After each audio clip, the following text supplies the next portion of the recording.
fall for the delusion that because you have surrendered your life to God, that everything is just going to be grand. Don't think that because God has saved you from the pit that things are just going to be great from here on out. In fact, that's one of the things that I often hear from people, and I sort of challenge them a little bit. I hear people, and maybe you've said this, I've said the same thing. We say things like, I just know if I keep making the right decision, everything's just going to work out. And I think to myself, no. Let's talk about what work out means. Because a lot of times we're thinking to ourselves, if I just keep making the right decision, everything's going to come to pass the way that I've planned it. Now, Jesus made all the right decisions, right? And where did He end up? On a cross. Meaning it wasn't easy for Him. It didn't mean there was no suffering for Him. It didn't mean that everything worked out the easiest and softest way. In fact, it was the exact opposite. It was a very difficult way. And so when we say, well, if I keep making the right decisions, everything's going to work out. Yeah, that's right. Everything's going to work out according to God's plan. Jesus tells us in John 16:33, He says, I have said these things to you. He's talking to His disciples. That in me you may have peace. And then He says, in the world you will have tribulation. You will have tribulation. Notice He doesn't say, there's a good possibility that maybe sometimes you might potentially experience some tribulation. He doesn't say, some of you might.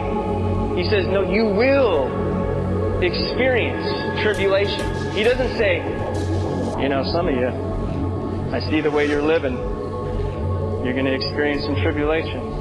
I mean, isn't that what we tend to think? We see somebody in tribulation, we see somebody in a storm, and we go, I don't know how well they've been living. So as to think that we can avoid it. We'll avoid it because we're smarter. We're better. I won't make those stupid mistakes like they made. I mean, that's really where our heart's at, right? Jesus saying, oh, no. Tribulation's coming. The storm of life is coming. But He doesn't end there, right? He says, but take heart. Literally, take courage. Have courage. Have confidence. Why? Because I've overcome the world. Jesus has overcome the world. He's overcome death. He's overcome hell. And so no matter what comes at me, it's only going to be temporary because eternally I'm with Him. That no matter what comes at me, it can't stop me in what God's plan is for me. The end of the world is upon us.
think that we would be excluded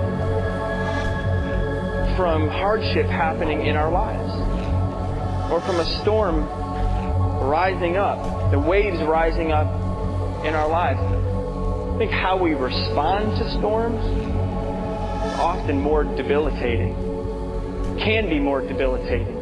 The fear that comes from a storm that produces out of us can actually be more debilitating than the storm itself.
Jesus has overcome the world. He's overcome death.